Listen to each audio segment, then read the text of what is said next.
Welcome to the LVX Files, a podcast for occultists about occultists. I'm your host, Sean, and I hope you enjoy this episode. Be sure to subscribe to the LVX Files wherever you get your podcasts to stay up to date on all the new episodes.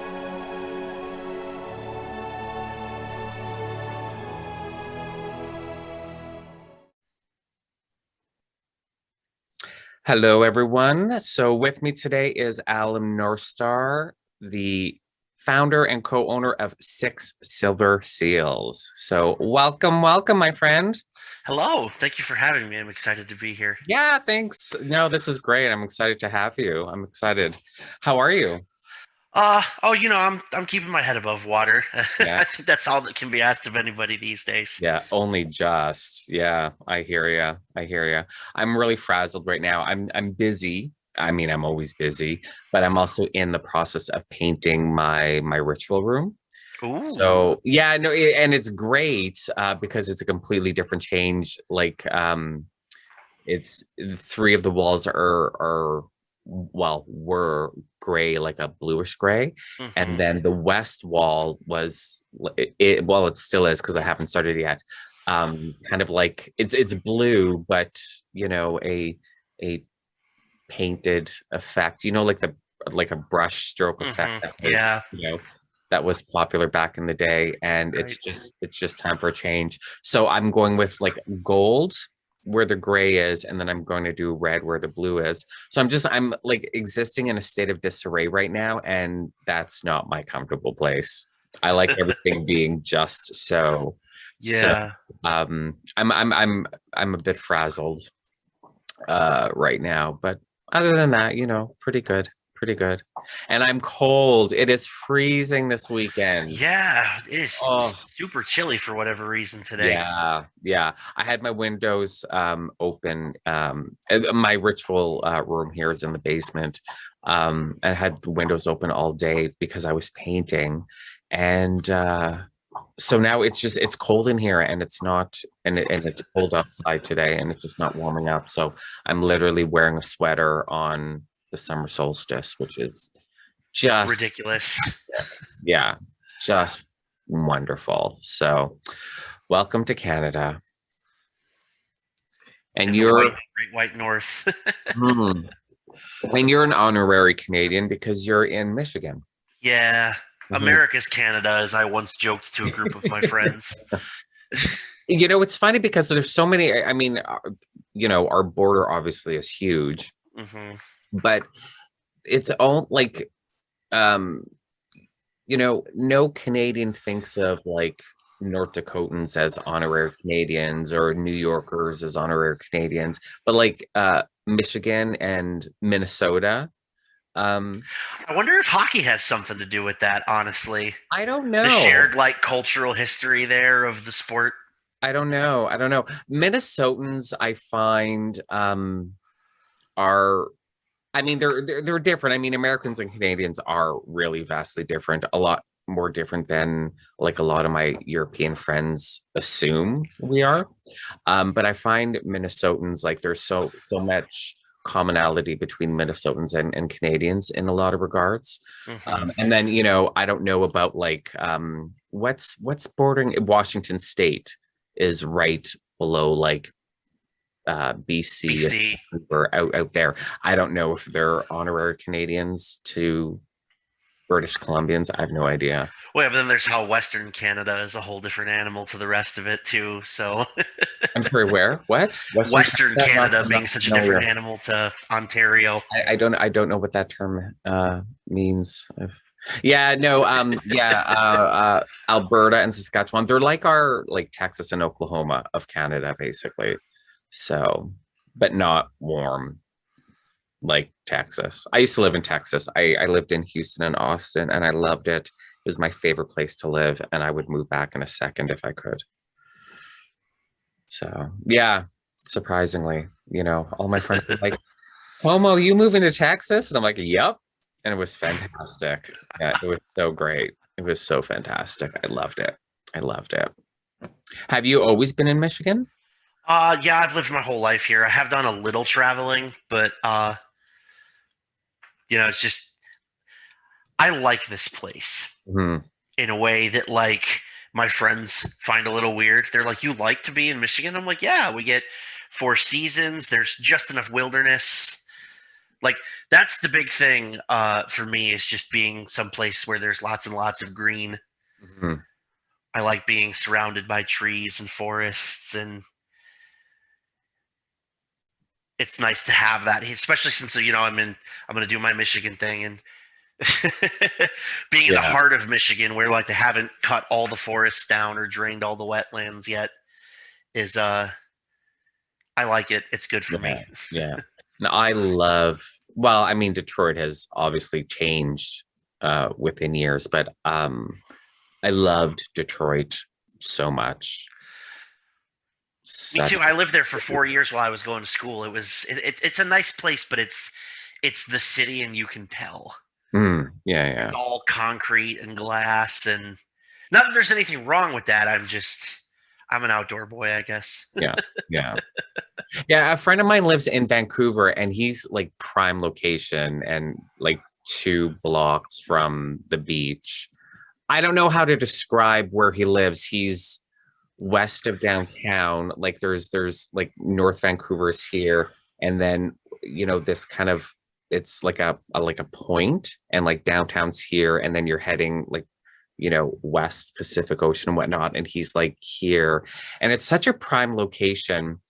And we were talking about that, and I was kind of feeling a little like, oh, I miss living in a big city like Toronto, Houston, Ottawa, because here, like, we have 100,000 people. Like, it's not very big, but such easy access to nature, and it's not like there's no effort to drive a little ways and just be away from people. Hmm. So, I mean, there's positives and negatives to both aspects, Yeah, at both definitely. lifestyles. But yeah, yeah.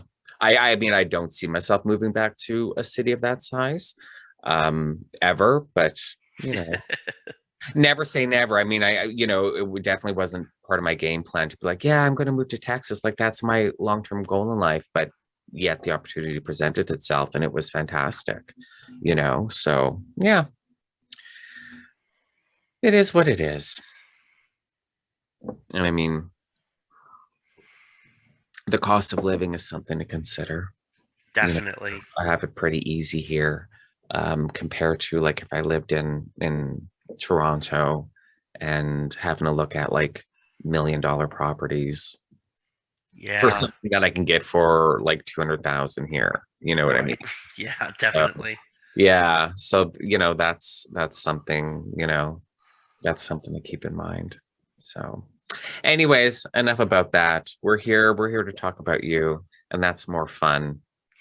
Anyways, at least it is for me. I don't know if it is more fun for you talking about yourself, but it's I mean, more it's fun for me. not something I'm given the opportunity to do very much. I'll tell you Yeah, that. yeah. It's great for me, like with this podcast, because I can just ask a few prompting questions and then just sit back and listen to people's stories, which is exciting for me, which I find so fascinating, learning about like people and their experiences and whatnot. So that's been uh that's been a lot of fun.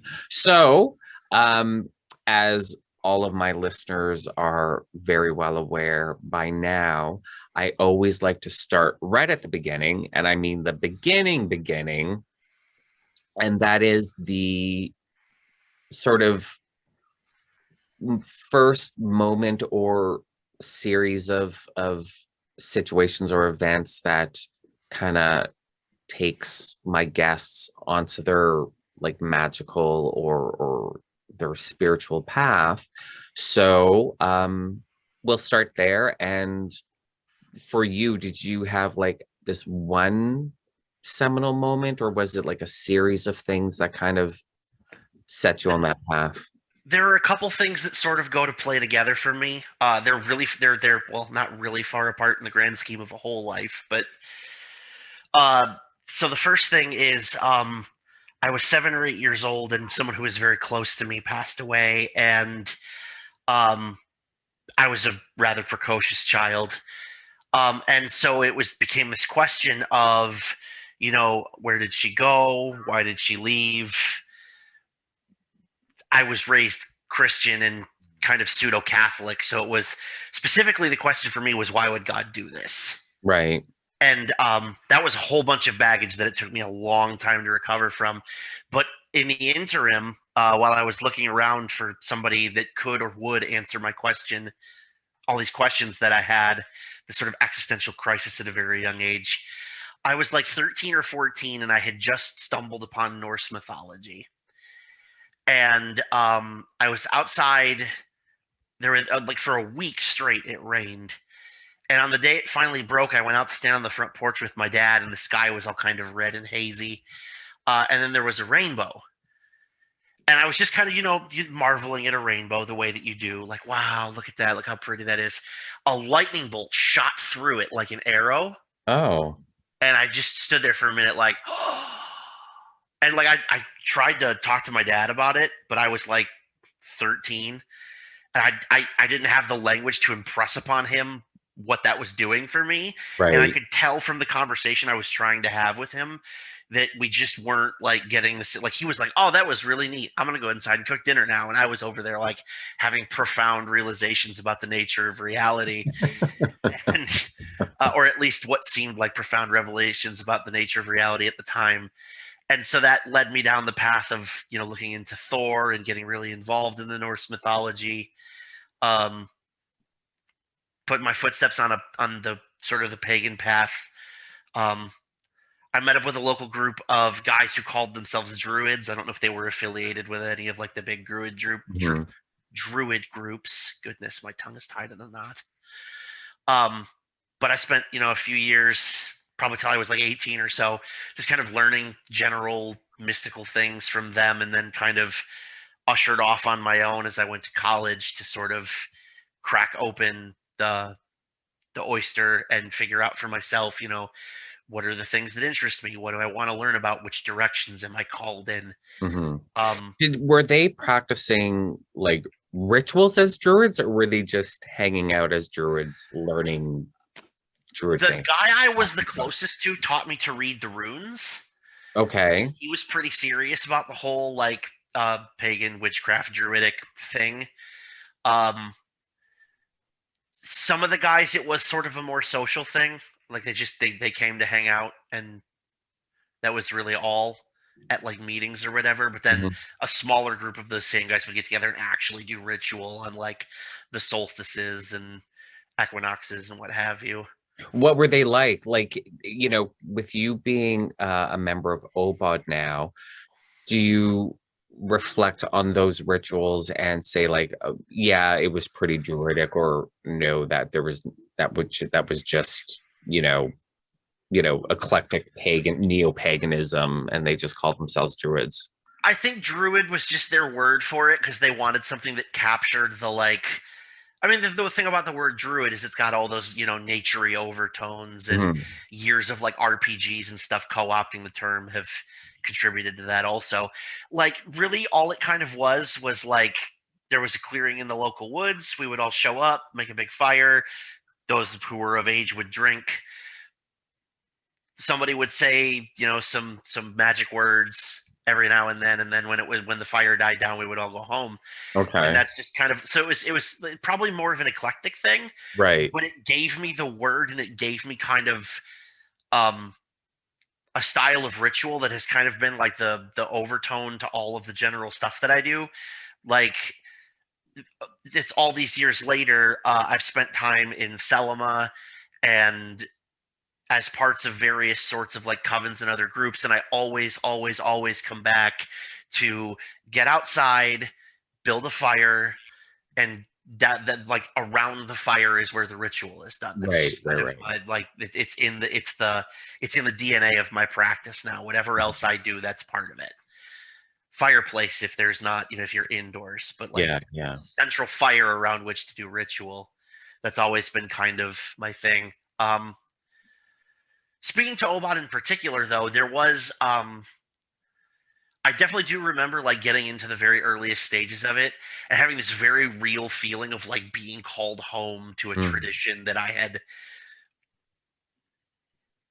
It was weird because it was sort of like it was like nostalgia, but not for a place you've ever been. Yeah. You know what? Yeah. I 100% understand what you're saying. And, growing up, I was a teenager in the 90s and I picked up my first book on witchcraft when I was 14. So, and that was 1990, that would have been 1992. So, that whole period, you know, um, Llewellyn just pumping out the books. And one thing that you see in almost every book on Wicca or witchcraft or whatever you want to call it, neo-paganism, is the author, like, when I discovered Wicca, it felt like coming home. And I never I thought I'm pretty sure I understood what they were saying, and I got what they were saying. And I definitely felt more comfortable doing these practices than, the Roman Catholicism. But it wasn't until, and before I even joined OBOD, like, I went on Druidry.org, their website, and just the homepage, and I was like, oh, I'm home. Hmm. Oh, I've arrived. I'm here. This is where I'm supposed to be. And so I never really got that feeling until I actually came across OBOD. So I definitely get what you're saying. Yeah, and so for me, it became an exploration. Along running alongside the track of doing the work of the Bardic grade was learning more about like what Druidry is as a whole. Um, I remember picking up the former chosen chief of the order, Philip Cargom, has a book called The Druid Way, Mhm. and it's his like a memoir of like a walked trip around the island of Britain or a section of it, and like just to like to go through the experiences as he presented them and to understand like how fundamental connecting to the land in that way Mhm. uh was kind of a revelation because it was not until I read that book, it was not something that I realized that I had been longing for and not able to get until I ended up living where I do now. Right, right, right, Was right. the other part of it for me was feeling connected to the place and feeling like I had put roots down and Mhm. something less transient than the existence I had had up to that point. Were you so were because you joined OBOD last year, or was it the year before? I started. Yep, I just passed my 1 year of having joined Right, right, OBOD, so right. I Okay. just finished the Bardic grade. Yeah, yeah. So, I mean, you were buying books on Druidry prior to joining OBOD, or not so much? Not prior to, but like kind of just after, like the first couple months Okay. of starting to get the Guersa, it lit it kindled this curiosity in me where I was just like, Okay. what else can I learn about this? That's kind of an acculturated thing because I spent so long studying philosophy. Like the answer leads you on to more questions, so Yeah. go answer those questions too, and then ask new ones, and so on and so forth. So your practice, like, this druid group that, Hmm. these guys that you're hanging out with, like, it was those experiences really that informed your druidry, as opposed to, okay, so this was fun, I need to learn more. So there was a gap there between, like, Oh, yeah, the a very long one, a yeah, very long yeah. one. That was because, like I say, I left that group because I went away to school when I was 18 and didn't come back again to Druidry until last summer. A full 10, 11 years later, Mhm. and uh,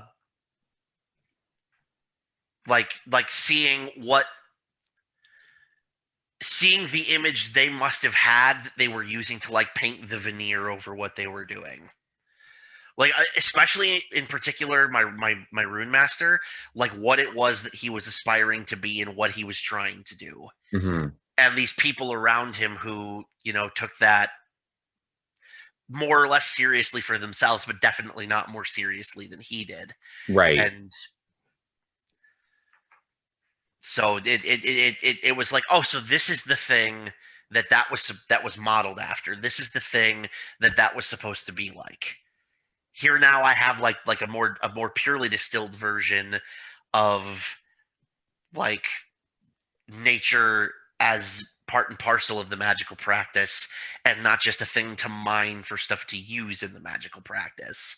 Right. Like the difference between just having a magic wand and knowing why it's made of oak or holly or whatever. Yeah.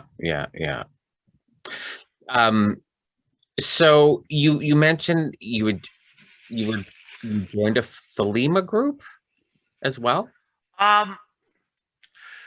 I did a lot of that's I call myself a former Thelemite, but it was always alone. Okay.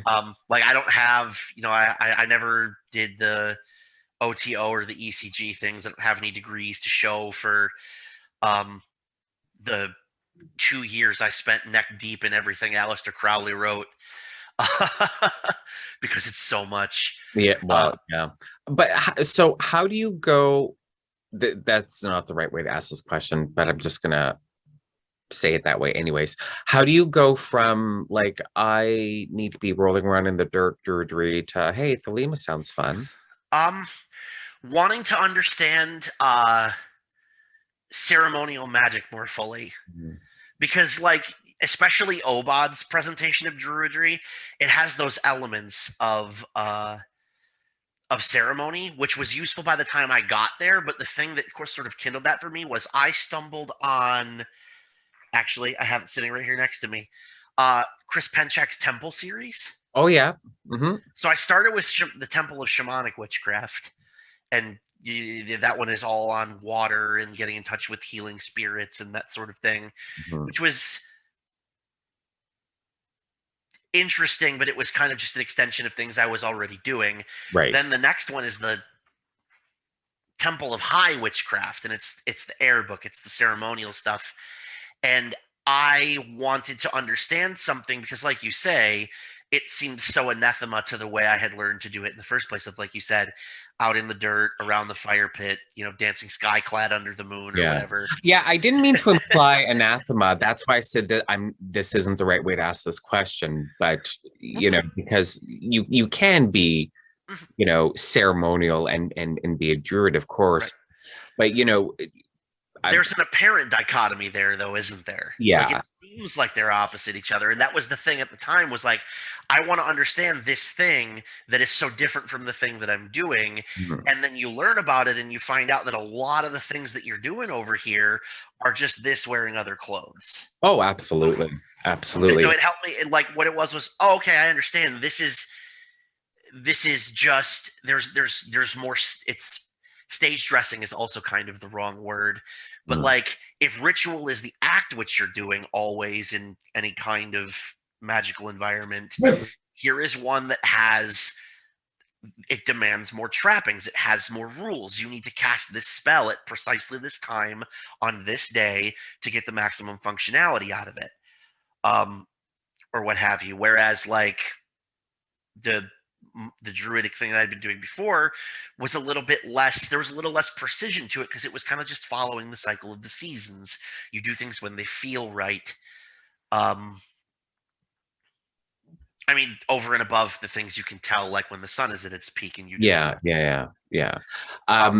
Like a lot, I don't think a lot of people that aren't, don't know much about modern Druidry, I don't think a lot of them realize the history of the Druid revival and how lodge-like it was. Like it modeled itself, just like the Golden Dawn and whatnot, it modeled itself around the Masonic lines for how Masonic lodges kind of organize themselves.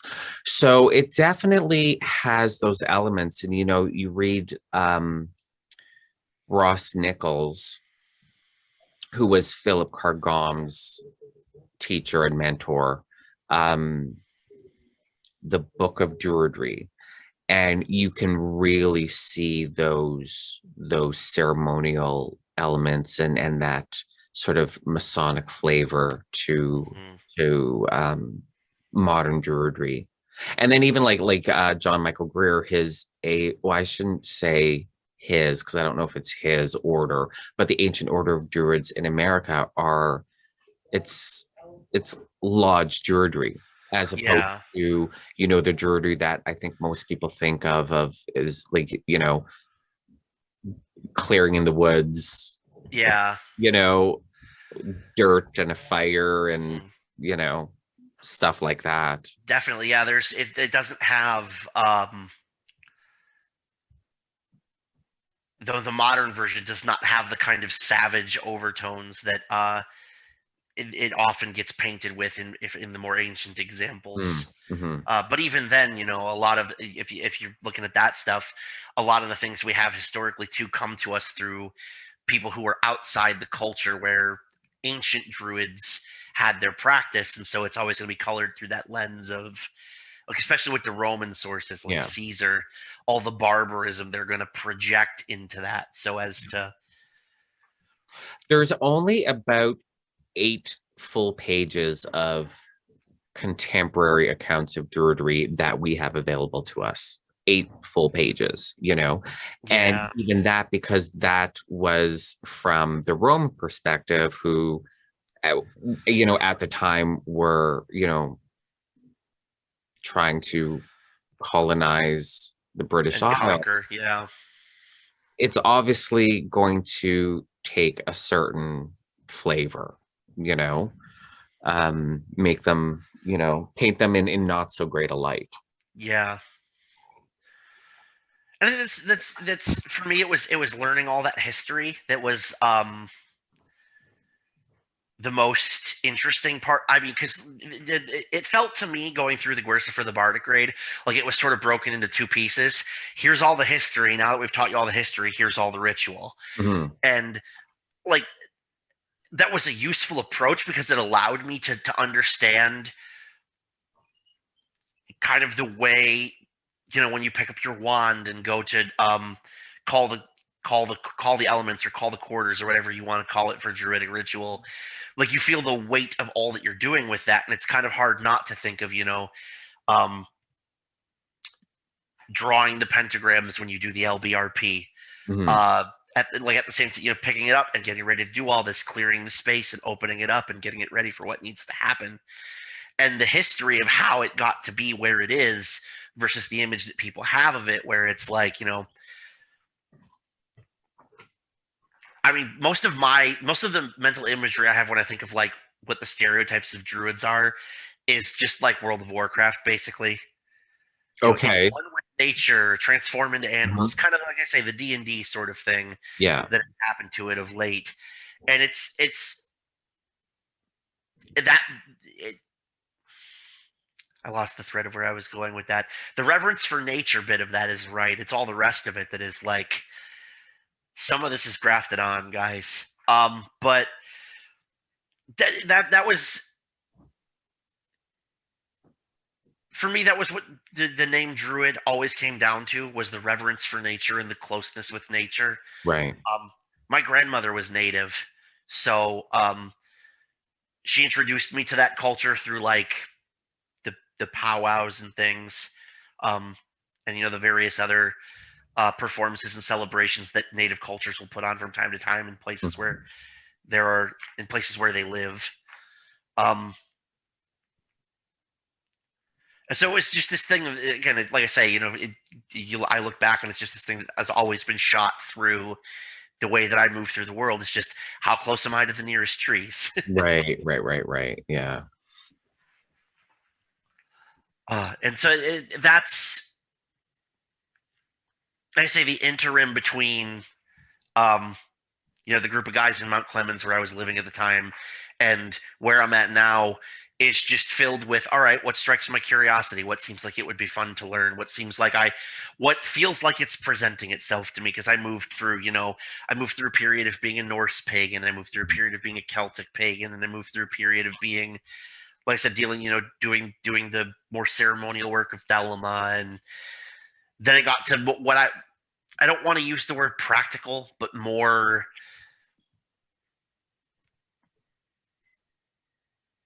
like basically divination. I got really into astrology and tarot around the same Okay. time, and that sort of that has kind of been the other thread of like major thread of my practice, has been developing the skills of a diviner through the various methods that I've learned to do that, which of course also has its origins in the group of quote unquote druids, Right. and my rune master who was among their number. Does anything from Thelema, do you use anything in like combining it with like your OBOD Druidry? Does it inform it in any way? Um, I do try. So the thing about Thelema for me is seeing how one of the reasons I devoured so many books about it was seeing how Crowley took all these symbolically and symbol and meaning laden things and kind of spun them all together into Thelema and all the things that are going on, like with the Thoth tarot that he made. And it has all those associations. It's got astrological and numerological and Kabbalistic implications, and that level of like layers on layers of meaning is something that I like. So like I have my Druidic practice, but I wrap my astrology in that too, knowing like what hour of what day it is to know when to kick off the ritual. Again, that kind of thing about precision, folding things in like that has been kind of the biggest part of it. Is just like, I forget where he wrote it because of, again, he was a prolific writer, but the thing of like one of the things about magic is that it's like the aim. He was trying to, I forget exactly the words, but it's like trying to marry science and religion, Yep. I guess. Yep.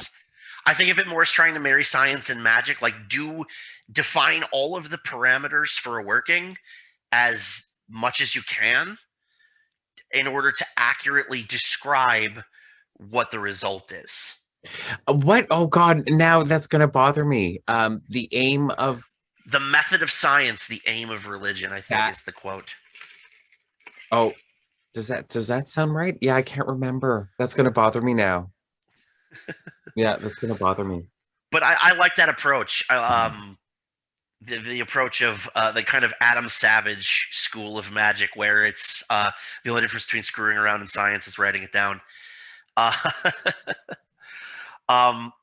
so that's the kind of the big thing for me, is just that very documentary style of, here are all the things that I need to make sure are in the right place at the right time, so that when I go, okay, we start.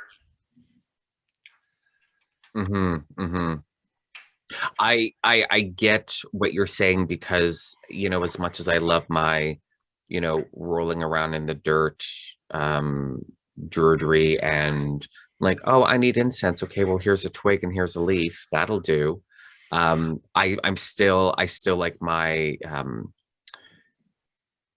like the prep work of ceremonial magic, and the very special incenses and compounding the very special incenses and oils, and the the proper day, the proper hour, and astrological correspondences. Like, I love putting that all together, and those layers and layers of symbol and meaning and energy. So yeah, but I mean, I also practice the Golden Dawn system of magic. So it's, I kind of blend the two together, not putting together like a system like John Michael Greer started his Celtic Order, the Golden Dawn, or whatever, and not making it like this cohesive whole system. It's just I blend my two practices together as needed. Yeah, that's I find that it works better. My workings do better when I give myself a framework in which to allow the ecstatic parts of my practice to happen. Like, Mm-hmm. here is the box in which I'm going to perform this ritual, and anything that happens inside this box is fair game. Yeah, yeah, yeah. And that way, like, if midway through I'm inspired to add a bit in or change the words around, then I do that because I've given myself the framework in which to know exactly where this deviation is going to take me. Mm-hmm. That Mm-hmm. wasn't there before. Yeah. You might be interested. I don't know if you've heard the book or you've read the book of from John Michael Greer, The Celtic Golden Dawn, or whatever it's called. Um, you might find that interesting. I've read others of his work and it's been pretty good. So Yeah, yeah.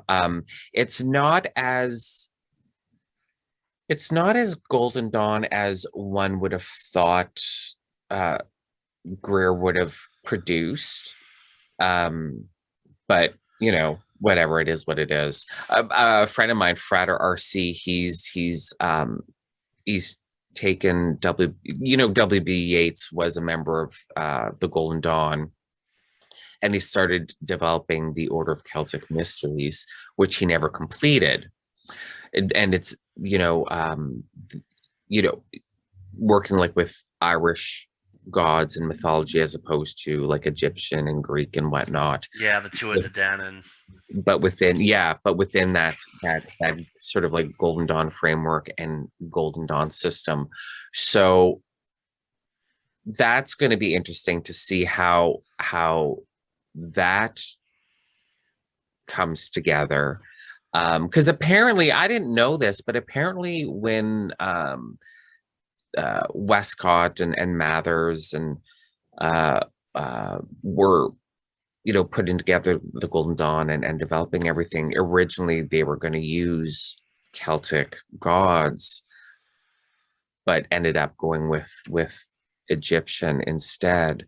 So, which I guess ended up prompting Yeats to kind of go along that path. And I mean, he was pretty hardcore with the Celtic stuff. I mean, his Irish nationalism and whatnot. So it's no surprise that he wanted to tap into that whole mythology and work with that mythology within a Golden Dawn framework. So it's going to be interesting to see how those come together. Like for me personally, as a druid and as someone that likes ceremonial magic and Golden Dawn in particular, to see how that just comes together as a working functioning system.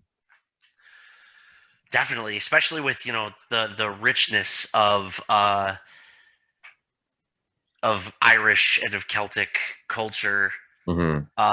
That's they're just waiting for someone to really sit down and, like, if nothing else, just systematize the parallels. Yeah. Well, I mean, I can't believe that no one all this time has taken Yeats's work on the Order of Celtic Mysteries and completed it. And then, like, so that's what my friend Fred Arts is doing right now. You think, like, in theory, like, Greer would have been ideally suited to do it. His book, his Celtic Order, the Golden Dawn, they focus on the Welsh as opposed to the Irish. So, which is great, because you'll have, and as we should, plethora of options. You can work, with Greer and the Welsh gods under the system. You can work with, Yeats's Order of Celtic Mysteries and the Irish system, and basically it's like creating a home for everybody. Mm-hmm. That's something about the Bardic grade work that really got me too, was the willingness to cross all of this British history together, and and then the greater chain of islands too, bringing in Scotland, bringing in Ireland, learning all these stories about like the Tale of Taliesin, exposure to these things that I had not up to that point in my path. I had yet to really grapple with, other than, like I said, a brief foray in my teens into Celtic Reconstructionism, and doing that. Other than that, I had no experience with anything from the British Isles, so it was kind of cool to get all that history and immediately start doing work with it. Well, you also mentioned like near the beginning that you had, like, after you moved away and you were no longer with that Druid group, and you were into Ailim, and you said you joined a couple of covens. Were these covens like eclectic neo-pagan, like they weren't? Yeah, just a bunch of people getting together for. So just a bunch of people getting together for the spokes of the year. That was really it. Okay. So there really wasn't like that part of those covens, like that history of British witchcraft and paganism or anything like that. Yeah, I mean, you could probably have gotten it from some of the other members if you wanted to, but it was mostly a thing of there being just that number of people in just that area to all get together and do the thing that we were all going to be doing anyway, and just kind of making it universal as that's possible to do when you might have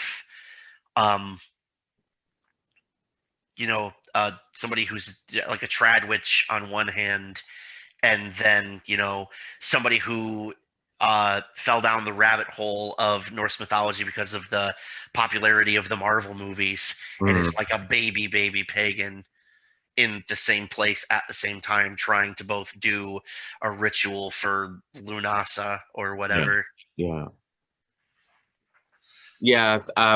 That eclecticism, I think, is good, especially for like celebratory rituals like the Sabbats, where it's not like you're doing like heavy duty magic or anything like that. It's just pagans of various stripes come together. I think is fun because you get to learn a lot of different things from different people. It's great to be part of the Golden Dawn or a Gardnerian coven or whatnot, where you're learning those systems. That's wonderful. But if that's your only sort of source for magic and spirituality, you can certainly miss out on things. Yeah, the cultural plurality of it was huge. I definitely think that was probably to my very great benefit, was just having that kind of diffuse collection of people who all do that. It illuminated for me how big of an umbrella being a pagan is, and all the different things that you can put under it, and still have these people all together in a room and just like basically compare notes. How big of an umbrella it is, and how impossible it is to define pagan in a sense. Not in any positive sense. You almost have to define it by what it's not instead of what it is. Absolutely. So I want to talk about your experiences through the Bardic raid. And I like talking to OBODs about their experiences through the Bardic raid, just because of what I experienced through when I was going through the Bardic raid, which was pretty profound. And and I just miss, like I was saying to you the other day, I just miss that package of words arriving in the mail once. It was magic. It was complete magic. Yep. Get home from work, open up the mailbox, and see that brown envelope, and it made even the worst day better, because it was like, yes. Oh, absolutely. I'm so excited. Now I have something to do for the next like 2 weeks. Yeah. because I was really really dedicated to it. There was only, I remember when I started the Bardic raid, there was only one other like new thing going on in my spiritual practice at the time, which was really just through exposure to a group that actually the same friend of mine who convinced me to sign up for the OBOD Guersa was also part of this other group I was in, where we were practicing sort of a kind of a different spin on the spokes of the wheel of the year.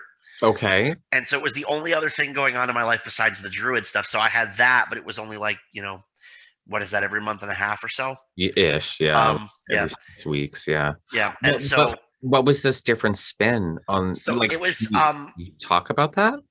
kind of, so if obviously you're familiar with House Capru. Hmm. A group of people on the Discord forum that they have got together and formed like one of those create work groups. Yep.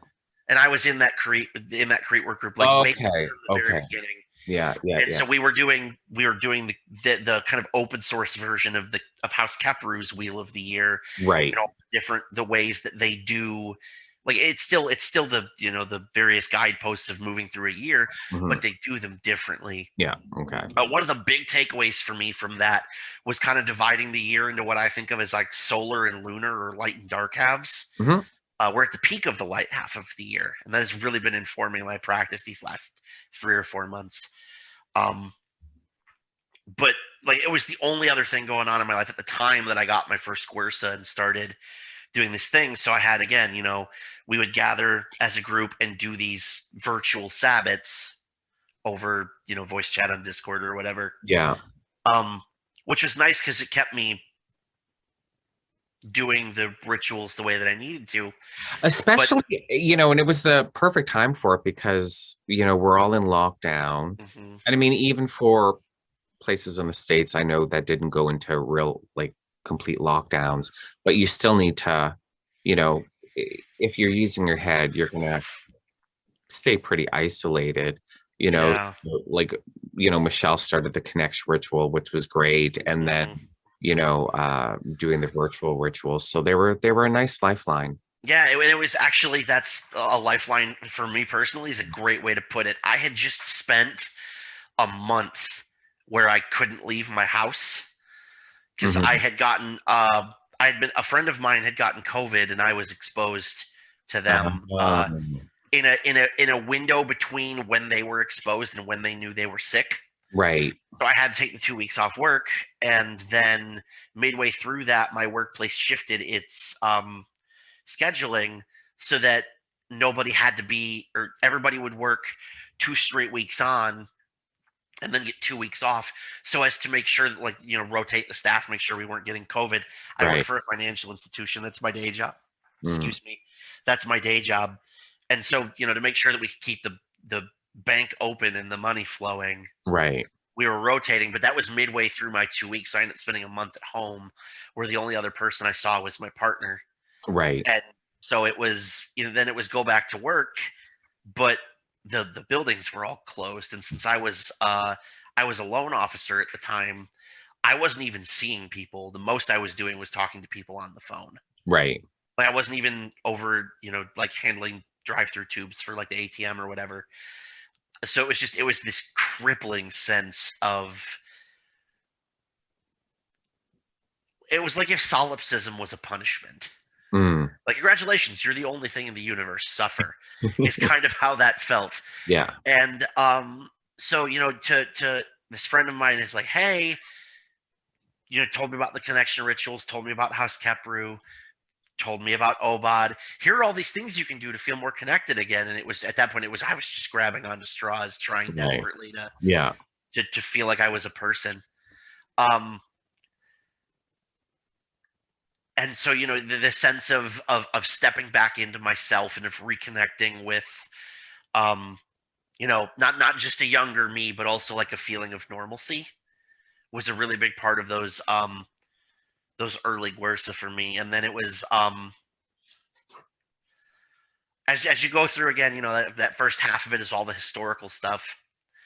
Um, I also at that time was going through my little window of being obsessed with Ancestry.com, and found that my mother's family actually has a lot of English and Scottish and Irish. Okay. And so it wasn't just a sense of homecoming in terms of my practice, but in terms of my ancestry, returning to the islands where my ancestors were born, and the stories that it is not at all difficult to imagine a very distant ancestor of mine just hearing at the knee of his father or something.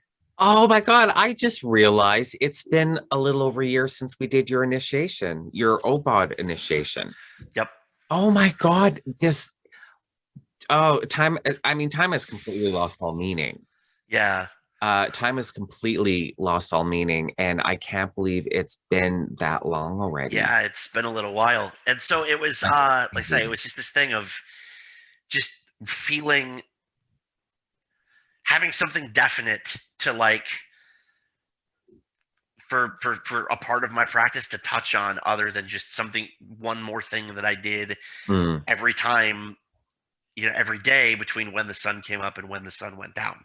yeah, Um and so it by the time we finally got to the ritual bits of the Obod Guersa, by the time I got there, I was like, come on, when does the one come where I get to start doing stuff? mm, I like just the full fervor of fire sign impatience. I was I was like, come on, give me the one. And of course I remember opening up the one where they finally let you do like start working your way through the elements. And the right. first one was Earth. And I opened that up and saw that and I was like, of course it is. And then every time I opened up the next element and it wasn't fire, I was like, fire's gonna end up being last. And it was, but it was this Mm, very for me, Earth was the most profound of the four elements, but it was they were all kind of laden with that profundity. It was yeah. just like the Earth sign stuff. Just it was about like for me, it was a thing of learning to I think of it in my head as learning when I walk to lead with my heel, so as Okay. to like feel the impact of my foot against the earth and know that I take up space. A lot of it turned into like very quickly. A lot of the stuff that Guerso was doing also started to play into shadow work that I was going through at the time. Right. So it's learn to be comfortable taking up space and learn to be comfortable with the person that you are. Mm, And um, you from there proceeding through to water and then to air and then to fire. And just to sort of feel in a very real way how the OBOD rituals, the way they talk about trying to embody the element and its qualities, and to sort of feel yourself become, um, to flow like water or to move like air mhm. in those ways of, let it like with water in its flow, like feeling the emotions that you have, but not getting so attached to them that you get stuck in sadness or rage or whatever. Uh, these things, like I say, if some of these things were very profound for me, but if it was with Earth, it was slow down and take a breath. You have to sit like and the whole thing about putting roots down that we talked about a little while ago. One of the big lessons for me, the big takeaways from working on Earth was you have to sit still long enough to put roots down to put roots down. Yeah. The whole a rolling stone gathers no moss or whatever, and it was this thing of like I got through the Earth bit and then immediately went back and reread all the Guersa that came before. Immediately, I was like, okay, hold on a minute. Before I keep doing this, did I miss something? Mm, Because at the time, I was a little concerned that with how profound the stuff was that was happening to me while I was going through the earth portion of the Guersa, I was a little worried that water and air, or water, air, and fire, or some combination thereof, might crack me open. right. And I was a little worried about what that would mean. Kind of, and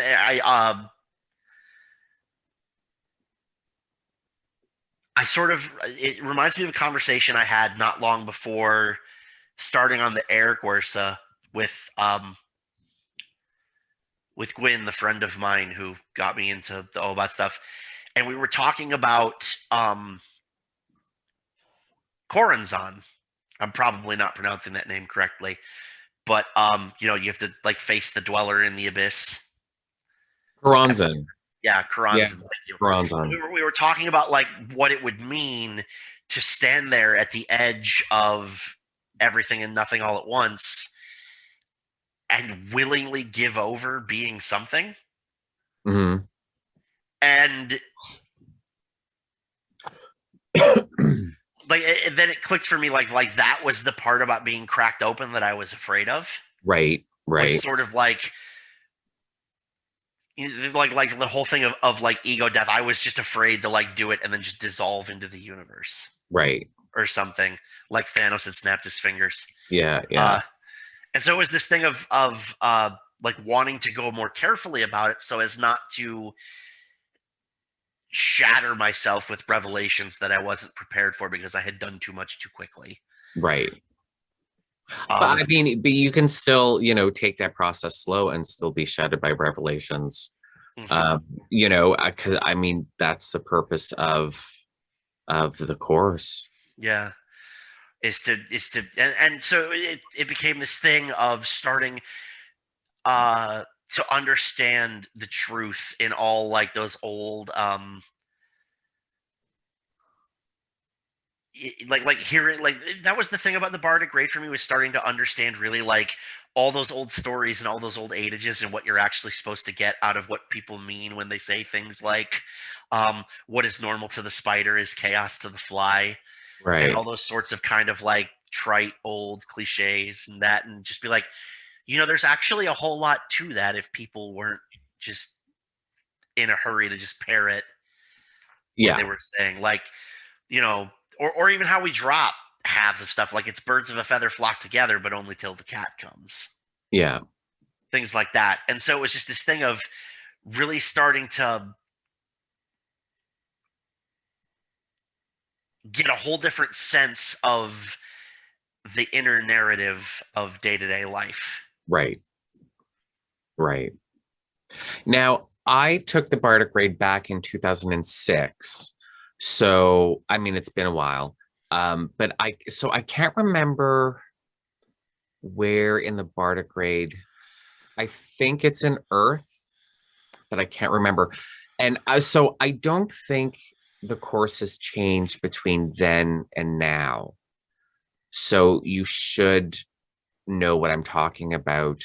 But there's a section in the course where you're doing so much inner work, and there was some guided visualizations, things like going into a cave and meeting an old man or your other self, or I can't remember. I should have actually, because I knew we'd be talking about your experiences in the Bardic Raid, I should have actually gone through my GWERs and reread these ones.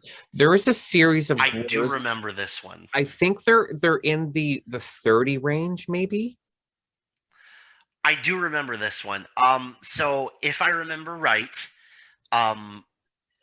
it's the bit where they have you go through the guided visualization and or the book guides you through one, and you talk to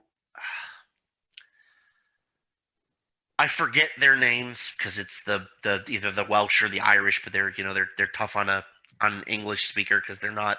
Anyway, the old man who watches Caridwen's Cauldron, and the little boy who ends up becoming Taliesin, who stirs right. Mordred and Gwion Bach. Yes. Yeah, that's right. Yep. Yeah. I do remember that. I remember that very vividly because they took very distinct forms for me. Yeah. So which was interesting. There's a series of GWERs around that. Like I said, I think they're in the 30s. I should have cracked open my Bardic grade journals and refresh my memory on this before speaking to you. Anyways, I had such profound experiences in that in those few weeks of grade material that I ended up redoing it and redoing it and redoing it because I was discovering so much about myself, so much so that shattering that you were worried about would happen to you happened to me. And while I was going through the Bardic grade, I had taken a course at the I was living in Toronto at the time, at the Transformational Arts College. I took their natural healthcare practitioner certification course, and it was 2 years. And that was a pretty interesting, profound experience because there's a lot of energy work and Reiki and stuff like that. So, your purpose for taking this course is to help other people, but it's going to affect you and transform you as well, of course. So I'm doing that, and I'm doing the Bardic grade. And at one point, and I remember the day, I remember the time, I remember where I was. Hi, everyone. Thank you for listening to the LVX Files. I'm not just the host of this podcast, I'm also the owner of Laylo Gonzalez. I make beeswax and scented spell candles, loose stick and liquid incense, anointing oils, and bath salts. So once you're done listening to this episode, why don't you head on over to my website at www.laylogonzalez.com and check out my products. For your convenience, the link to the website is also in the show notes.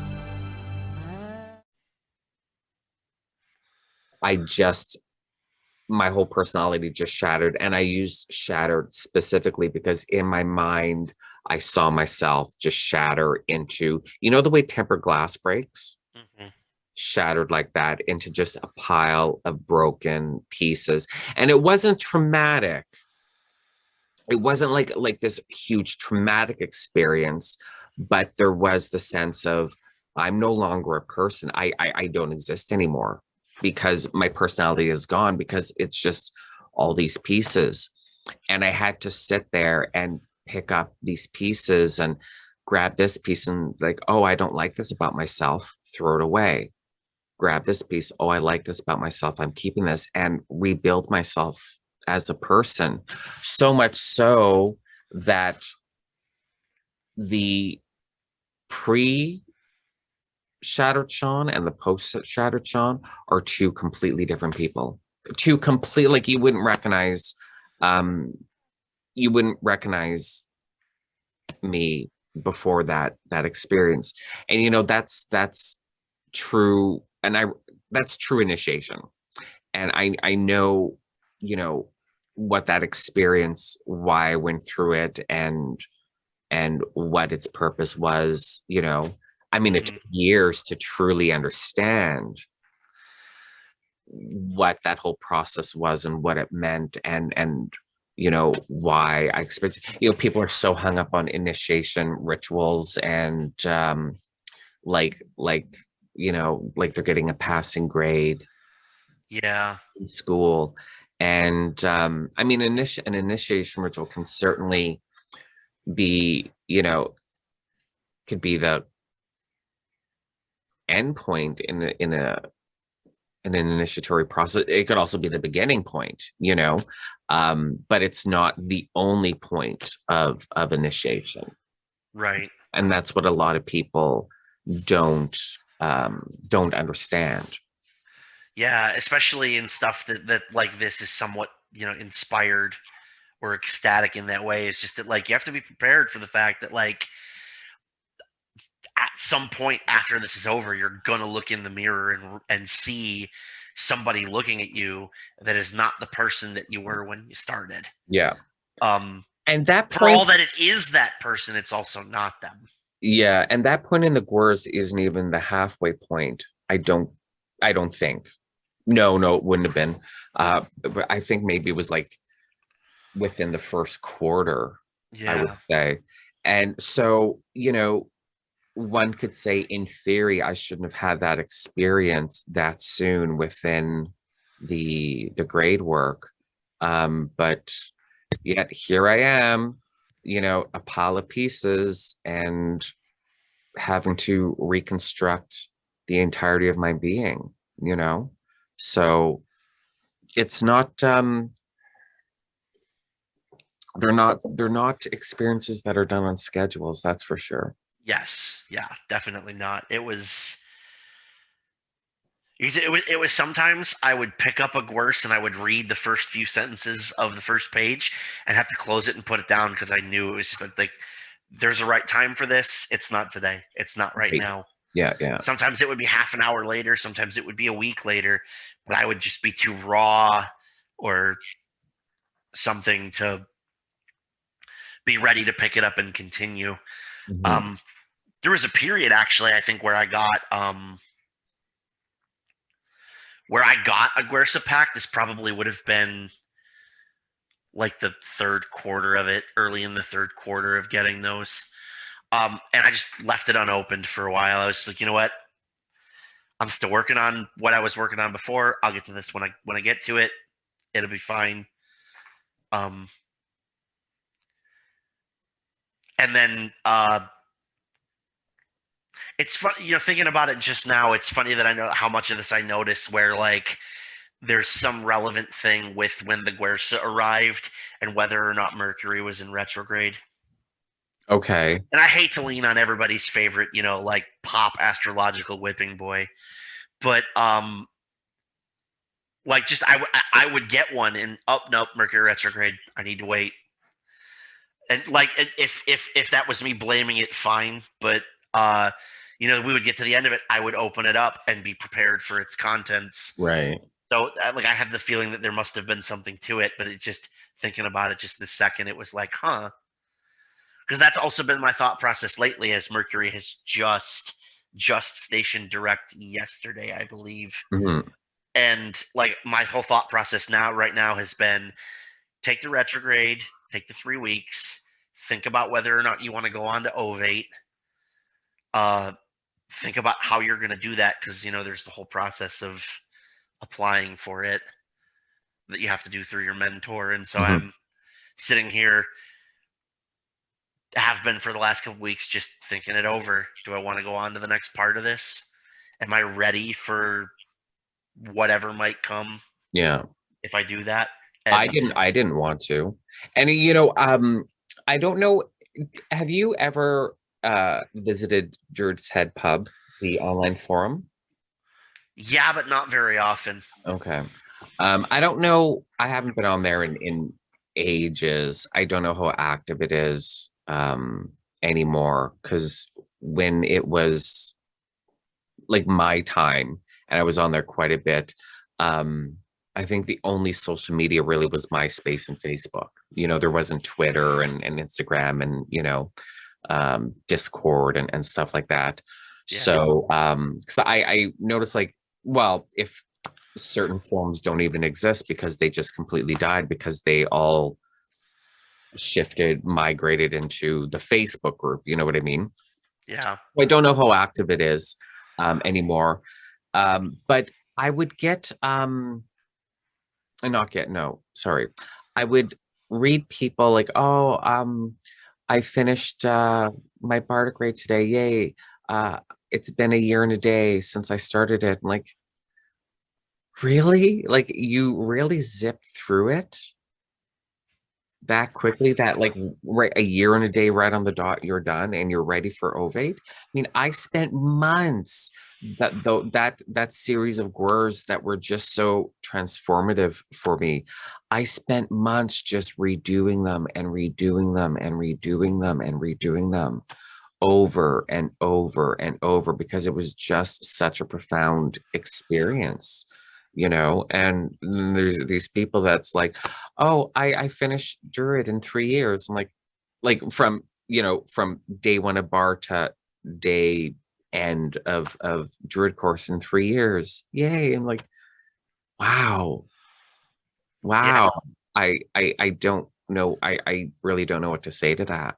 Yeah. That kind of, for one, that kind of resilience is impressive. I don't know that I could throw myself against that wall that hard, that just that consistently. Well, It that's had to my be done. question. Like, Were they throwing themselves against the wall that hard? who knows? You know, Maybe to them, it wasn't even that hard. That I know that if even if I do, it's still going to be a couple of months down the road. Because even if I decide to go for it, A, I'm going to have to write the damn thing, and then B, I'm probably going to want to go back through just one more time with some of the Guersa that, like you pointed out, some of them were very profound, and maybe there's some um, more to be unearthed there. I definitely don't think it's something that, like, for me personally, I am with you. It's not something I could jump into right away, uh, even if I thought I was ready. I would still want the time. But no two timelines are the same. So, no, it's true. It's true, absolutely. And I mean, I'm not discounting other people's oh no, experience. yeah, no, totally. I I just just, like for me, whew, yeah. that seems like Oh, yeah. that seems hasty. That seems Yeah. fast. No, absolutely. And I think about things like, you know, not, and again, not to compare, but you know, just more for perspective, like, uh, the Golden Dawn, you have your first, well, you have the 5 grades of the Outer Order, then you go into Portal, and then possibly you go into the Second Order. And that Portal period, um, I think is pretty vital because working through the 4 elements the way that we do in GD or in OBOD, it's tough work. It's really tough work because you have to look at yourself in the mirror and You have to be really, very, very, very unflinching and honest about what you see. yeah, and it's hard work. So to have that time between Bard and Ovade, between the First Order and the Second Order, I mean it's like that just makes sense. Like that's logical, rational thinking, to have that time of reflection. And it's fascinating, after years of since doing Bardic grade, 5 years, 10 years even, to go back and redo it. Um, it's fascinating what new sort of revelations and new experiences you come up with, when after years of reflection Yeah. and more experiences and whatnot. They certainly don't collect dust, those gwers, you Nope. know. Um, they're quite useful as an ongoing tool. Absolutely, absolutely. Yeah. I think for me, like, not it's not a profound change, but probably the most noticeable one is the way in which a spiritual or a magical mindset has become more of an everyday thing for me. Um, just like so on the side of the day job, I ply my trade as a diviner and a tarot reader and what have you. Mhm. And at these events, you constantly hear the other people who are doing their readings and their various other services talk about, being worried about whether or not the day will go well, whether or not there will be a steady stream of people coming through who want to buy what we're selling. And it's just this thing, like this attitude of, to the point I say it out loud a lot, like, well, we did the work of showing up, spirit will do the rest. Kind of that whole, like, some Christians have that casual God will provide mentality. Right. To have that creep into where it's just to the point of where, I'm not that stressed about it. Like, that was a revelation for me because before I was stressed about everything. Okay.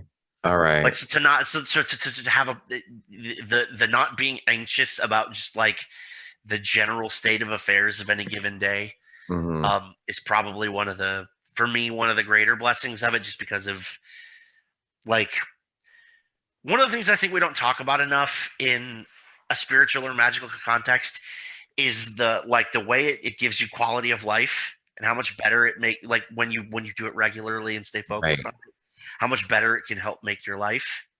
Hmm. Like and even not even in a magical sense of like I did the money spell and got a new job, but in the mundane sense of just like I generally kind of feel like a happier and more upbeat person. Yeah. Yeah. I was talking to a friend of mine on the phone, and I can't remember what we were talking about, but I basically said, like, I find that because I have, oh, we were talking, I think we were talking about, like money magic, I think. And I said, I never do any sort of like money or prosperity rituals for myself. Um, and so basically, I don't know how it led to this, but I basically said, I find that because I have such a strong, dedicated daily practice, that I feel in general, everything that I need finds its way to me in the proper proportion because of my daily practice. As opposed to, okay, I gotta, I need more sales this month, so I'm going to do a success and prosperity ritual. You know what I mean? Everything just seems to happen in just the right amount when it needs to happen. You know, Yeah, because and I mean, I'm not greedy. Like, obviously, I want my business to be successful, but right. Who I wouldn't? I don't want to go from this to, well, first of all, I don't want to be $1 million company anyways, but I'm not petitioning any gods or angels or any spirits to be like, drop $1 million in my lap or make my company a $10 million company by the end of the year. Um, so so I think just being, you know, more spiritual, and having that practice, that daily practice, just things come as they need to come in Yeah, I think general. it also come along with that though. You have like a shift in um like contentment, like what it takes to just be satisfied with Yeah, the way that your life is on any given day. Like it helps kind of, it helps you to like have more realistic expectations about what's going to happen. absolutely. Yeah, You don't absolutely. you talked about not being a $10 million company. Like that's right there. You get the work that you need, Yeah, and all you have to do is it's like taking care of a car or whatever. It's just routine maintenance. You keep the motor fueled and greased and ready to go, and it runs as long as it needs to. yeah, I feel like it's the same kind of thing, and I feel like it's one of those things that just we don't, in these circles, we don't talk about often enough how great of a benefit that is out of what we do for ourselves yeah. day in and day out every day. Well, it's a hard conversation to have, though, I think, just because, I mean, there are people that are magically inclined, and or alternative spirituality, whatever, and Yeah. they'll have such a rough go at it that it's I think it's easy. I think it's a little too easy for us to be like, oh yeah, no, if you just do daily practice, you'll just be so much happier. Oh And yeah, like obviously it's not a vacuum or anything like that where you do it in yeah, isolation. Obviously, like if you have mental health struggles, go to therapy too, yeah, and what if you can and whatever. But like just what it can help do as part of like a daily routine is just yeah, it's you treat the whole person, body, mind, spirit. yeah, yeah. Now, with OBOD, as you know, but not everyone that's listening is going to be familiar enough with OBOD. It's not it's not a constructed system of this is what our rituals are. This is what our magic is. You do A, B, and C, da da da da da. It's really a path of personal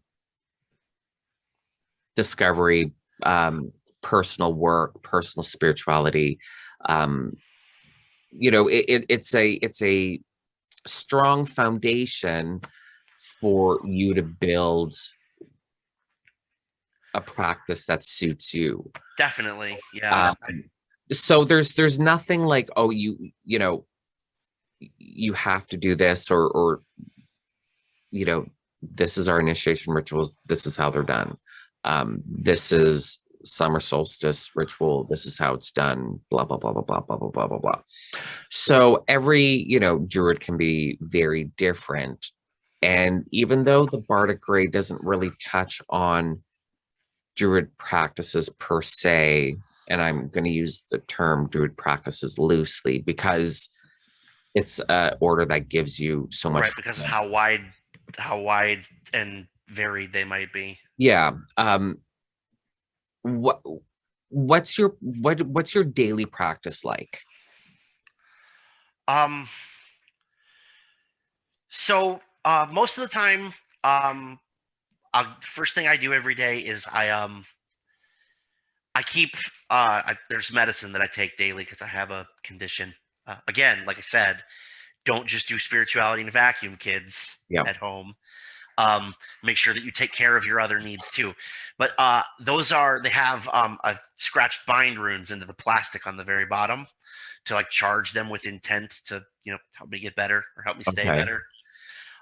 So like I like to do whatever I can to kind of bake it into stuff I'm already going to do every day. So like my water bottle has runes on it. My pill bottles do too. They're etched into the soles of my shoes. Like that, a really big part of that is like just setting myself up with things that allow me to just kind of that lend a little bit of magic to even the most mundane thing that I do every day. Right. But the big ones are I draw a tarot card every morning with over a cup of coffee. And kind of, like stir intention into the drink and all that fun stuff. Mhm.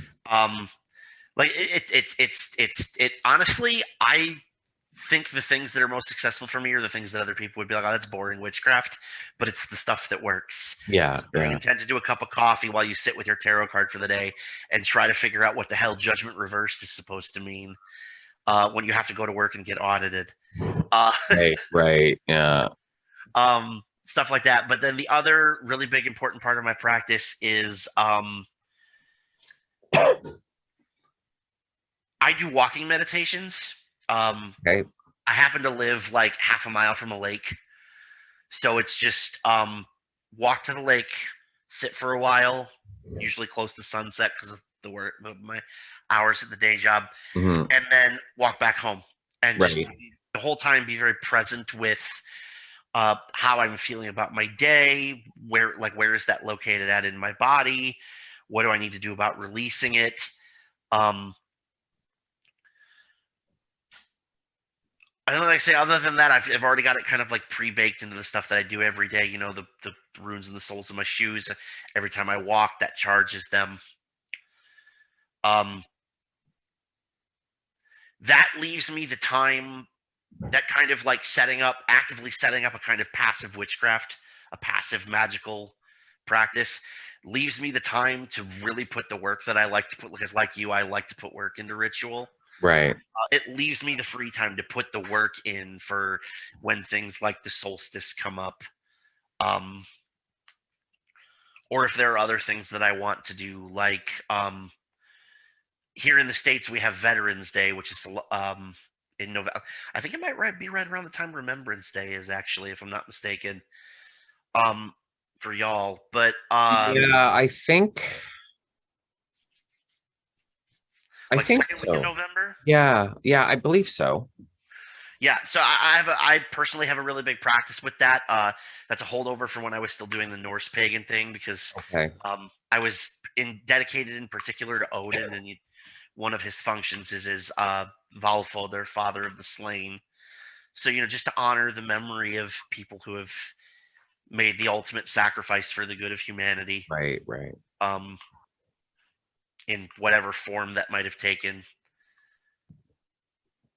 Specifically those people, though, and we could get into a discussion about who I'm leaving out, but that's a whole other topic. But for things like that, it leaves me the freedom to have, the days or the weeks that I might need to really sit down at my keyboard and plonk out,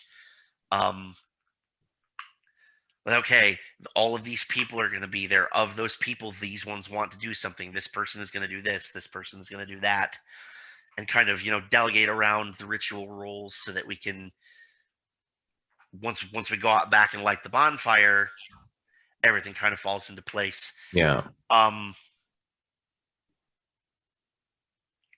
So like I say, it's a lot of passive things. Like I have, I've got a series of like enchanted pieces of jewelry, and I either will or won't wear them depending on whether or not they suit. For Right. instance, I have my little sodalite crystal on today. Good for communication, obviously. Mhm. So that way I can actually say what I'm talking about. Versus like I'll go to work and wear my Thor's hammer ring and a couple of different bracelets that are enchanted with protective charms, and my blackwood pendant with the sigil of Lucifer on it, just to like keep anything that's gonna be negative or harmful just as far away from me as I can. Right. Because of, I work in finances. You get some very angry people Yeah. their money is not, and understandably so, when their money is not just so. It's just that I don't want those people around me. Yeah.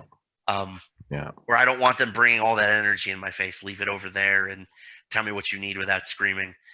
Uh, so it's just, it's the things that make. I find that the best practices for me are the things that take magic into the most mundane parts of my day and do a little away with a little bit of that mundanity. Yeah. Yeah. So your daily practices are very practical. Yeah, As, definitely. It's definitely sort of a nuts and bolts kind of yeah. witchcraft. Yeah. Yeah. Yeah. Yeah. Because I mean, like, ritual daily practice is obviously important. Hmm. I'm not minimizing it because it's not, quote unquote practical, Yeah. but yours is practical. Like you're doing like daily hands-on magic, you know, uh Yeah. for There's your a I for like your day. weekly I get into the more like mystical things of like doing a full like cleansing ritual. To really make, like the same as you would like the difference between taking a quick shower and doing a full body 1 hour scrub or whatever. Yeah. It's kind of Yeah. like that. Like the weekly thing is like go through and really give it a good energetic scrubbing and make sure that there's not anything hanging on to me or Yeah. stuff that I left hanging or anything like that.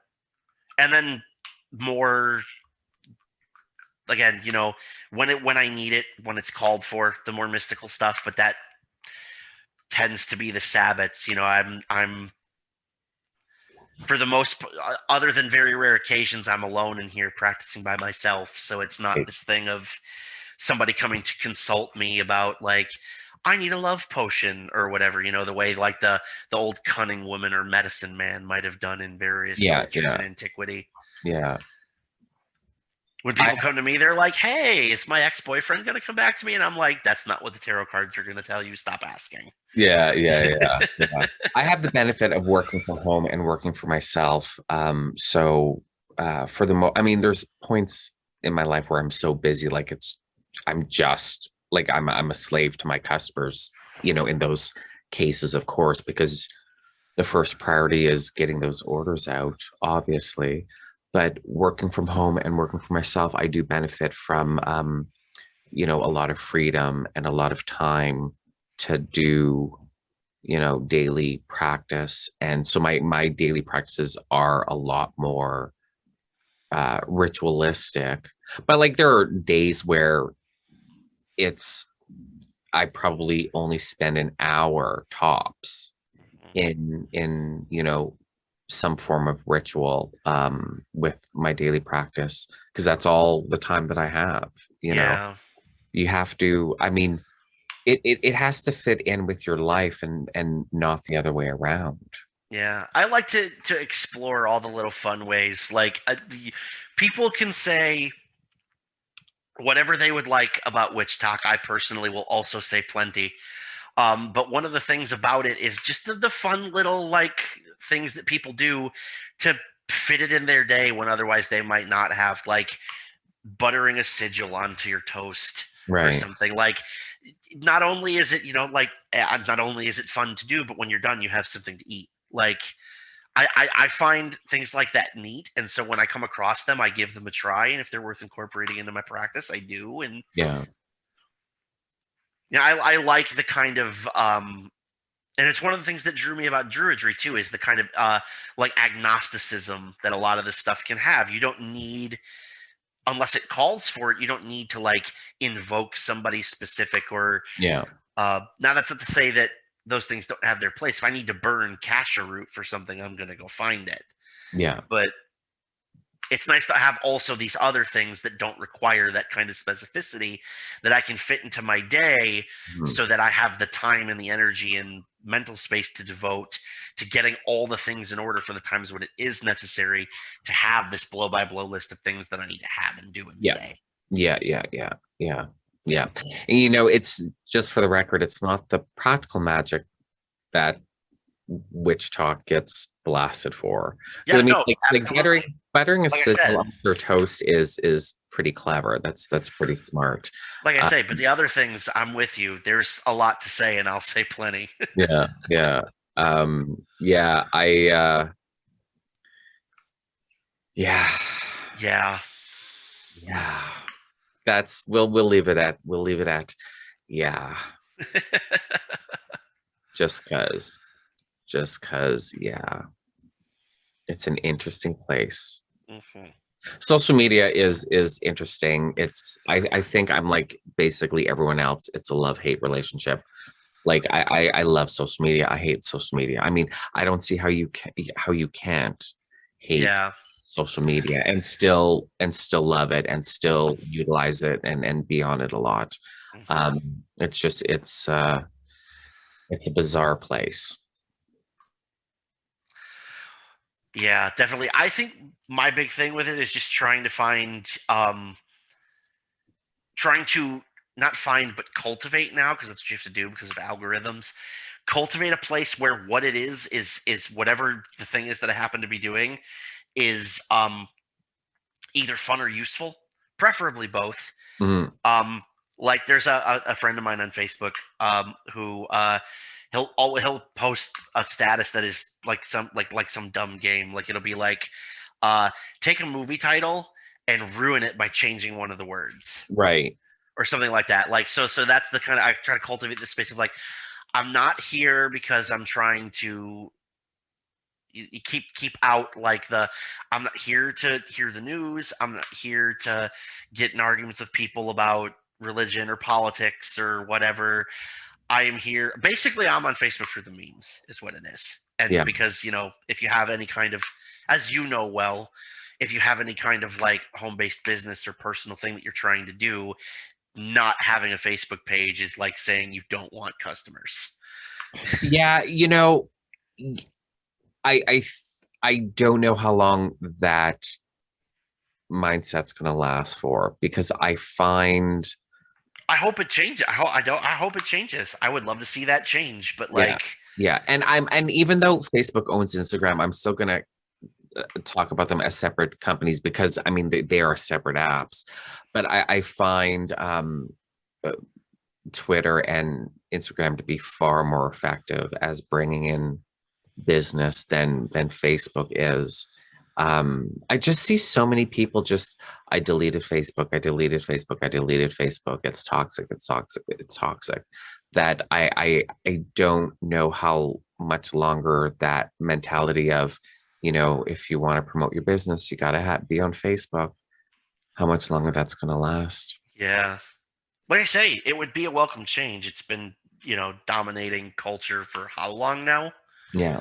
it would be a welcome shift to preferably nothing to take its place, but something inevitably will. That's kind of Well, just how it goes. yeah, I mean, something's gonna fill in the vacuum. What that looks like, I mean, I have no idea. Yeah. Yeah, you know. Who knows? Maybe we go back to the era of message boards. I think, I do miss forums because I mean, they were there for discussion.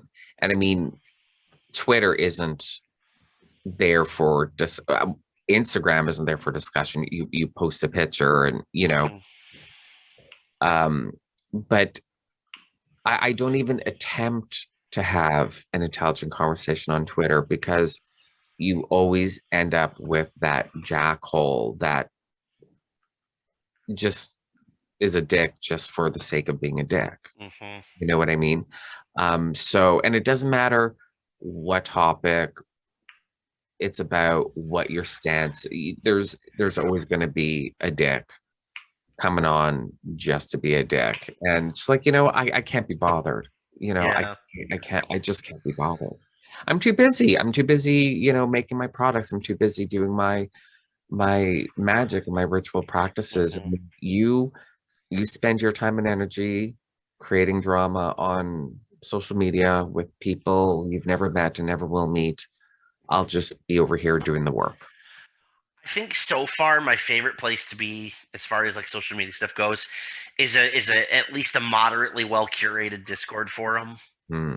Like just it does all the things I need it to do, and it's right. I know right where to find it when if I have to like not be part of whatever is going on for a minute, I know where to find it when I'm ready to pick it back up.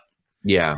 Whether it's just because I need a minute to, I have something going on in real life that I have to deal with, or I just need a minute to not be glued to the electronic thing anymore. I do find that those are my favorite spaces, just because like I don't know, like especially with Twitter, it feels like just a bunch of people with megaphones screaming at each other and not hearing anything at all. Yeah. Oh, absolutely. And then, Absolutely. like you said, Instagram is great, but it's pictures. Yeah. Yeah.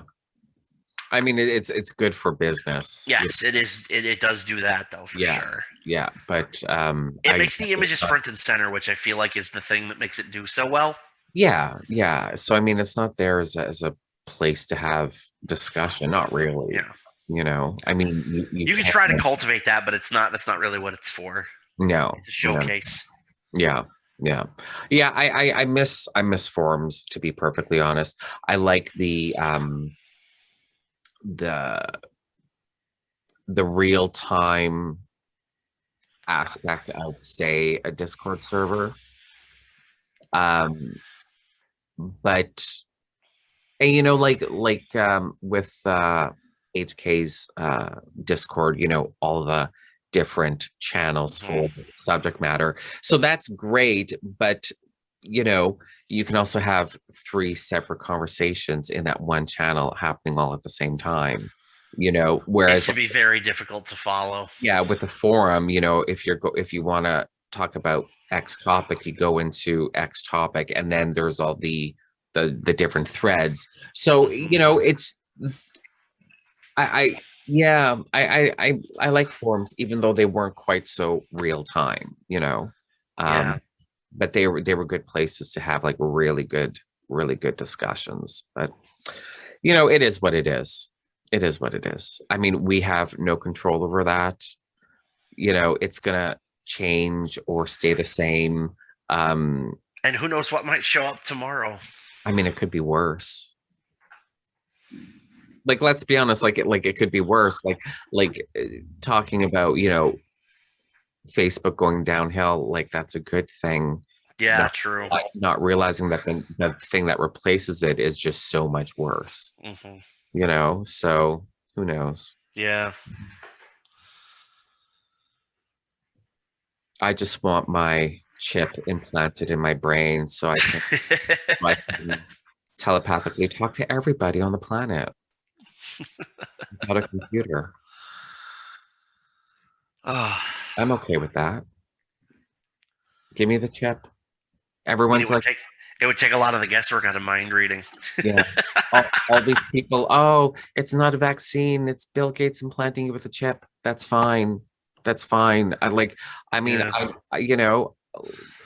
I'm not going to be young forever if I get, well, I will get old, but also forgetful. Well, now you can track me. Now you can find me. So it's great, you know. Yeah, I So remember when, yeah, give me after the getting my chip. vaccine, the first couple of weeks, I kept making jokes about my phone is so much faster now that I have the 5G upgrade.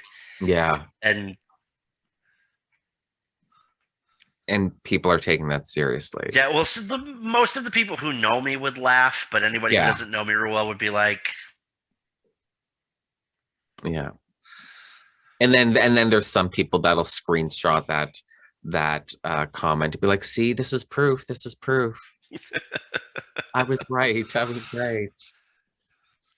yeah, you saw somebody on the internet make a dumb joke, and but you know, Hey, it's on the internet. That means it's true. right?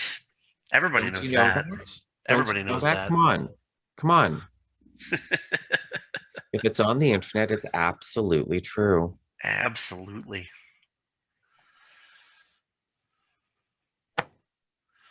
Crazy times. Crazy Indeed. times. I think that's why I think that's part of the reason why I'm so dedicated to my daily ritual practice, just because, it just seems like the alternative in life right now is To go not, crazy. yeah, not so great.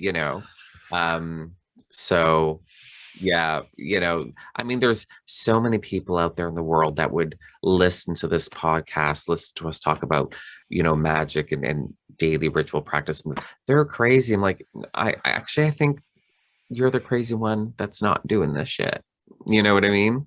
Um, but that's just my opinion. And ultimately, it for me, it gets down to like this is what helps me get through a day. Yeah. And I Yeah. think I think by and large that if we just let people alone to do what they needed to do to get through their day, in most cases we'd be better off. We Yeah. just left everybody alone to do what they needed to do. Some people, some things you have to stop people from doing, but generally speaking, like me out in the backyard playing my flute is not hurting anybody at 3 o'clock in the afternoon. So why are we calling the cops and filing a noise complaint? For example, that's never actually happened, but like, come Oh, on. I was just gonna ask, like, if that actually happened. That would be ridiculous. At 3 in the afternoon, that would be Oh that would no, be my quite neighbors are not ridiculous. that ridiculous, thankfully. Oh, that's good. That's good. So for everyone that's listening, they now know that you do like divination and whatnot at Hmm. events and whatnot. Where do they find you online? So there's the website sixsilverseals.com. Uh, I will warn everybody in advance that it is a work in progress. Mm, Um, the website templates can only do so much, and I yep. am not that great at it, but I am trying. I am also you also find the Six Silver Seals Facebook page, and then I am on both Instagram and TikTok as well.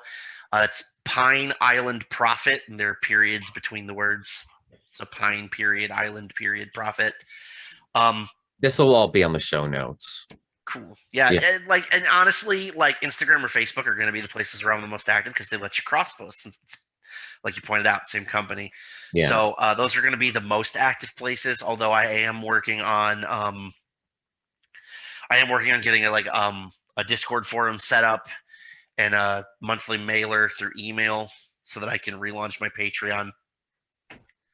Because now that I'm getting to events and getting to the point where there are folks who come to get my services more often than just a one-off thing at a psychic fair somewhere, Mm, I'd like to make that accessible and smooth for them if I can, to sort of just set it up where it's this recurring thing. Because ultimately, that's the goal with this is to sort of provide it as kind of like almost like a spiritual counseling service a little bit. right. Hey, I'm having trouble dealing with this thing or having trouble with this issue in life, and need some guidance, that's ideally that's what I'd like to be here for people for. So that's where I say you can find those places. That's where I offer those services. I do the runes, I do the tarot. As far as divination stuff goes, I do the runes, I do the tarot. I'm learning the OM, although I'll probably have to leave that until I finish the Ovate grade, if I ever start it. Right. And then I am also a Reiki master too, so that is another thing that I do.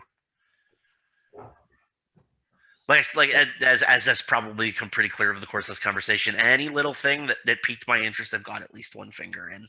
Yeah. So do you do like distance Reiki healings? I have before. It is a little more challenging to do, just because of the distance and space. Yeah. That's involved in doing it over something like this. Primarily, I do the work in person because it's one of the services that I offer at the events that I travel to throughout Lower Michigan. Is with the use of like specially made tuning forks that are each keyed to the frequency of the various chakra points. Mm-hmm. And I mean, one of the great functions of technology is that you can put a microphone anywhere in a room and pick the noise up. So that's nice, but the sound alone is not what does it. You have to put the energy and intention behind it. And again, over distance that can be tough to do, but not impossible. Yeah. And I mean, you're pretty well situated because I shouldn't say anyone, because people in Ohio, Indiana, and really even Illinois, like it's not that far of a drive necessarily, like with us here in Canada, our maritime provinces are small, but like my province of Ontario, if you're from the west border where borders with Manitoba to the easternmost tip, I mean that's a 24-hour drive. It's no joke. Ontario is huge. Yeah, and it's so eventually the goal, of doing the traveling events that I do, which is the primary way that I offer my services, is to branch out to beyond just like the one little chunk of a state where I drive like 2 hours one way to an event, to be able to do them over a wider area. Just because, like you said, it's not that hard for me in Michigan to get to Ohio, Indiana, Illinois, even kind of Wisconsin a little bit, Pennsylvania on the other side. Like those aren't terribly far. It's a matter of being able to do it full time as opposed to just whenever I can fit it in around the schedule of a 40-hour work week. Yeah, exactly. But small steps. Yep, that's the idea. One foot in front of the other. Absolutely. Because it's not something that happens overnight. No, oh gosh, no, definitely not. Especially when it's something that would basically change, like if you were to do that full time, right? Not necessarily full time, but if that replaced your full-time 40-hour work week, right? Job, then no, that doesn't happen overnight. That's scary. That's it's a scary thing, and you got to ease into it. Definitely. I also do think it's one of those things though where you got to be careful to be like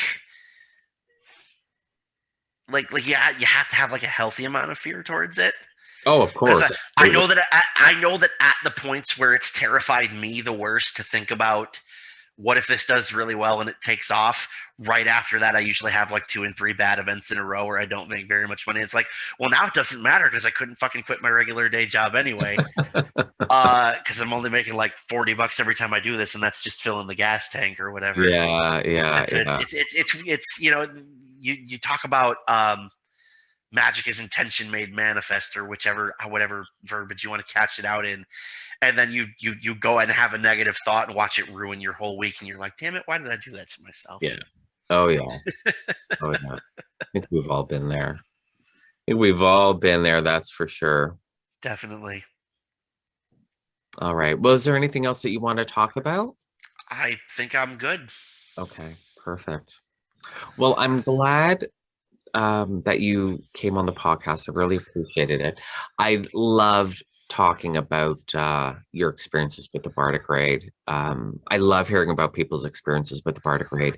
I find it fascinating just because I have something to, compare to, like with my own experiences. So, Right.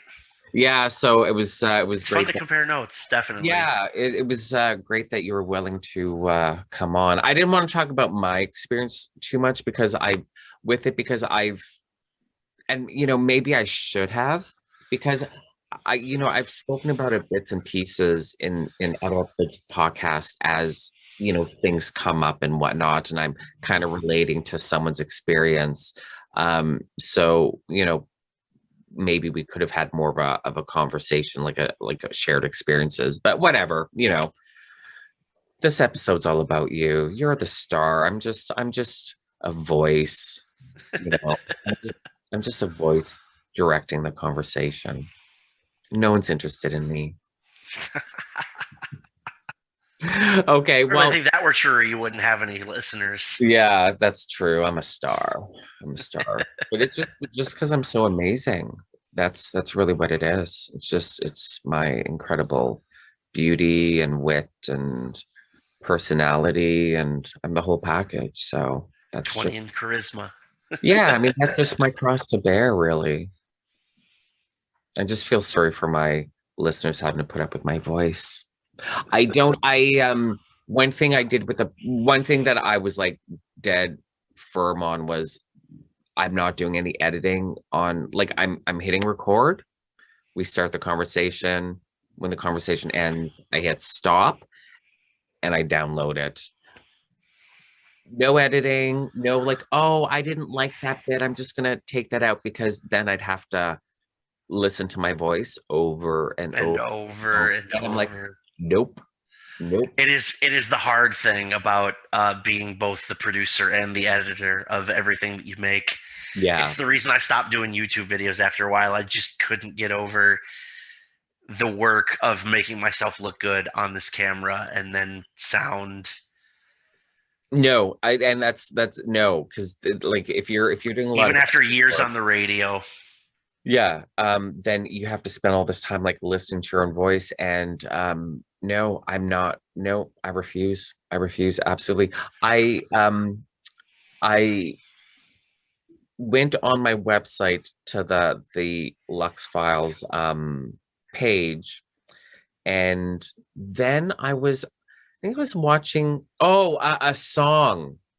I went on YouTube because there was a song that I wanted to listen to the full lyrics of, and because I heard a clip, I'm like, oh, that might be good for a drag show. So the song's playing at the start, and I can hear like talking in the background. Like I just thought it was just like an an effect, whatever.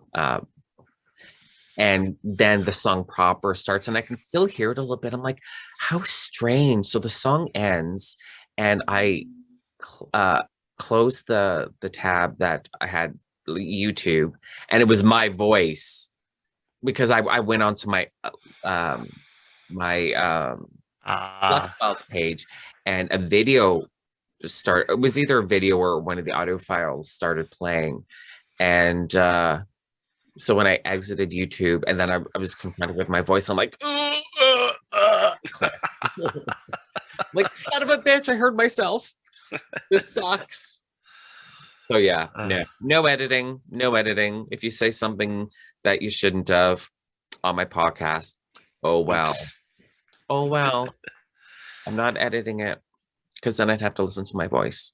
So anyways, thank you. Thank You're you. very welcome. It was, Enough about me and my voice.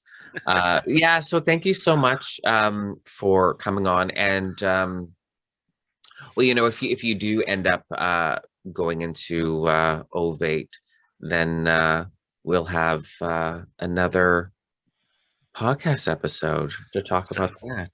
sounds like a plan. So that'd be pretty good.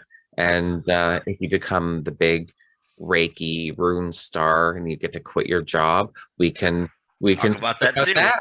Absolutely. So anyways, Someday. yeah, so thank you so much for coming on, and as always, thank you to my listeners and to the viewers on YouTube for listening and or watching this this episode.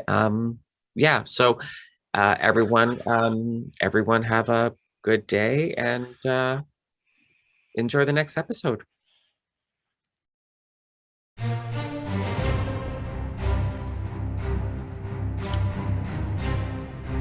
Thank you for listening to this episode of the Lux Files. You'll find all the guest links in the show notes, as well as the link www.leiloganzalwin.com/links. That link will get you to my page of links, where you can then go to my Leiloganzalwin website, the Lux Files page, and my Leiloganzalwin YouTube channel that has all the Lux Files videos. It also has all my social media links there, so you can follow me and the Lux Files. And don't forget to subscribe to the Lux Files wherever you get your podcasts. And lastly, if you enjoyed this episode, please consider leaving me a review. Until next time.